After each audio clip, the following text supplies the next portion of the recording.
Биздин өкмөт, биздин бизнес структураларынын жетекчилери креативдүү ой жүгүртүш керек. Стандарттуу эмес чечимдерди кабыл ала билиш керек. Бул стандарт привычка деген бул абдан чатагыш. Бул тоодой эле нерсе. Орунан жылдыра албайсың.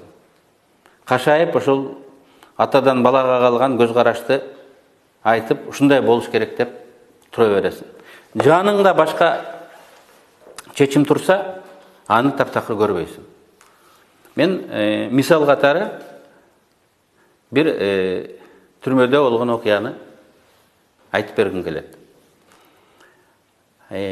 ОКМК Сегизбаев мен үстүмөн каттуу көзөмөл кылып, телефон менен да сүйлөшпөсүн деп, жалгыз отурган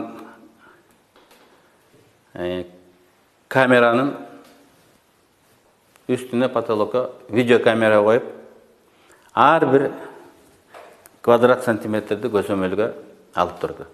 Жумасына 3-4 жолу 7-8 сотрудник келип, ар бир квадрат сантиметрди издеп, шу телефон издешет эле. Анан айласы кеткенде начальник Айбек ушинтип сендей болуп алдым отуруп алып, байке, бизди кыйнабаңыз, балдардын убалына калбаңыз. Сегизбаев бизге күнүгө сиздин распечаткаларды жөнөтүп атат. Кече эле 12 жолу салып сүйлөшүп турсуз. Биз так болсок жумуштан кетебиз деп суранат эле. Анан ал жерден аларды угуп аяп секретимди ачып жибергим келет эле, бирок өзүмдү өзүм карманат элем. Мен кайсыл жакка тиги каттым, эмне үчүн алар таба албады?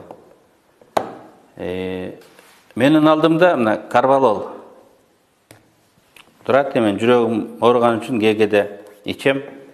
Алар жарым саат, 1 саат издегенде жүрөк ооруп кетти деп, дарымды алып, тамчылатып тиги ичип коюп да отура берем да.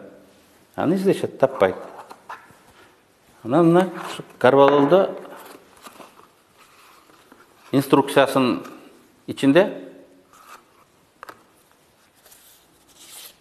телефон катылган. Начальниктин алдында турат. Мен улам ачып тиги карвалолду ичип коем. Алар муну табышпайт. Анан башка да дары-дармектер бар. Мынакей. Солдат келип алат, ачып карайт, түбүктү көрөт, кетип калат. Чыгарсаң мына инструкция. Инструкциянын ичинде дагы мындай кичике телефон бар. Эми мунун бүгүнкү дүйнөлүк кризиске кандай чечсеси бар? Солдаттар түрмөдө адамдар 500 сомдук мындай чоң телефондор менен сүйлөшөт. Алар чоң телефон издешти. Же смартфон издешти. Болбосо жок деп мейгиндей. Чоң телефон издешти. Мындай кичинекей телефон болот деп аларга эч ким мындай издегиле деп көрсөтмө берген эмес. Мына стандарт деген ушул. Алдында турса да ушул жерде болуп калышы мүмкүн деген ой жети кусса да түшүнө кирбейт. Анткени алар өзү мурун көрүп жүргөн мындай чоң телефон издешти. Мынакей стандарттуу ой жүгүртүү деген кандай чоң күчтүү нерсе да андай өзгөрбөйт. Мен айткандай аска зодойда маңдайында турган нерсени көрүшкөн жок. Эмне үчүн мен медикаменттерге салдым? Анткени түрмөдө солдатта элесин любой момент кеттик деп башка жака алып кетиши мүмкүн.